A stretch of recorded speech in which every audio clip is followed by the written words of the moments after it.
आज आपण झटपट आणि इन्स्टंट पद्धतीतले उपवासाचे थालीपीठ तयार करणार आहोत। रेसिपी एकदम सोपी आहे। कधीही जर तुम्हाला घाई गडबड असेल आणि उपवासाच्या दिवशी जर तुम्हाला कोणता पदार्थ बनवावा हा जर प्रश्न पडला असेल तर आजची रेसिपी खास तुमच्यासाठी आहे। नमस्कार मित्रांनो, मी आणि माझ्या तुम्हा सर्वांचा आजच्या रेसिपीमध्ये खूप मनापासून स्वागत करीत आहोत। आजची रेसिपी आहे उपवासाचे थालीपीठ आणि तुम्ही पाहतात आपला घरचा स्वाद।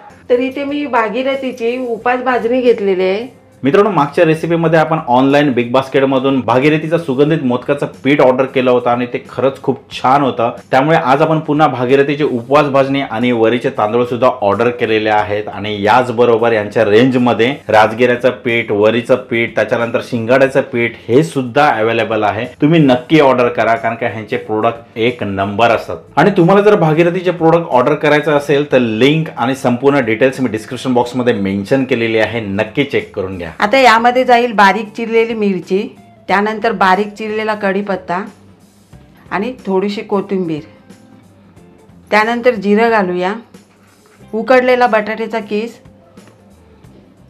त्यानंतर चवीनुसार मीठ,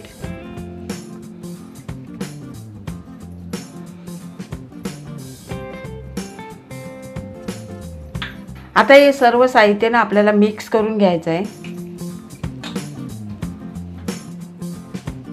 आता यामध्ये आपण थोडा थोडा करून पाणी घालूया आणि उपवास भाजणी आहे ना ती भिजून घ्यायची आपल्याला।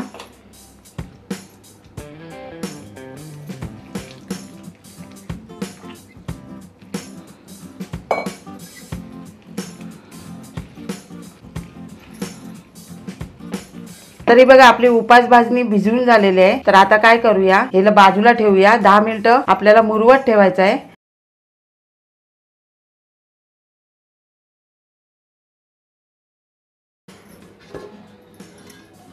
आता उपास भाजणी सुद्धा चांगली मुरलेली आहे। आता यामध्ये भाजलेले शेंगदाण्याचं कूट घालूया आणि थोडंसं कोरडं जरी वाटलं ना तर तुम्ही पुन्हा एकदा पाणी घालू शकता।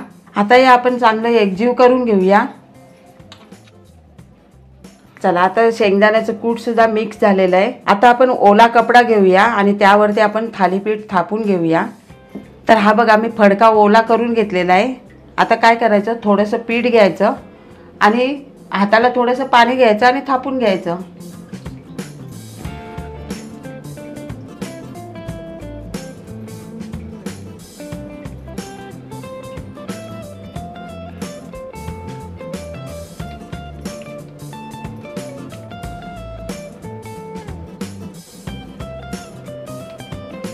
तर हे बघा थापून झाल्याच्या नंतर यामध्ये असं छोटंसं होल पाडून घ्यायचा।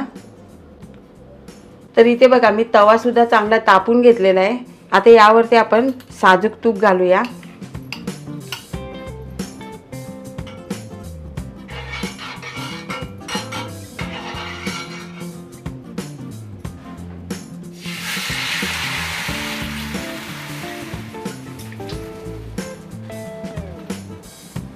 आता एक एक मिनिटाने आपण दोन्ही बाजूनी चांगलं भाजून घेणार आहोत। तर पलटून घेते मी आता। साजूक तूप सोडायचं असं।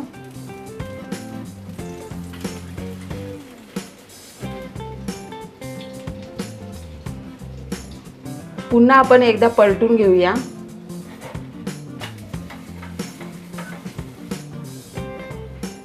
हा, हे बघा आपली पहिली थालीपीठ आपली तयार झालेली आहे। आता याला काढून घेऊया।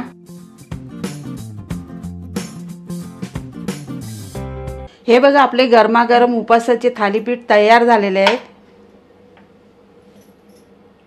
पाहिलेत किती साधा सोप्या पद्धतीने आपले उपवासाचे थालीपीठ तयार झालेले आहेत। आता अशीच तुम्ही रेसिपी आपल्या घरी नक्की ट्राय करा आणि ट्राय केल्याच्या नंतर आजची रेसिपी तुम्हाला कशी वाटली खाली कमेंट बॉक्सच्या माध्यमातून आम्हाला कळवायला सुद्धा विसरू नका। चला, अशीच एक तुमच्या आवडीची रेसिपी घेऊन पुढच्या येत्या व्हिडिओमध्ये आपण लवकरच भेटणार आहोत। वेळ काढून आजच्या रेसिपीचा हा व्हिडिओ पाहिल्याबद्दल थँक्यू।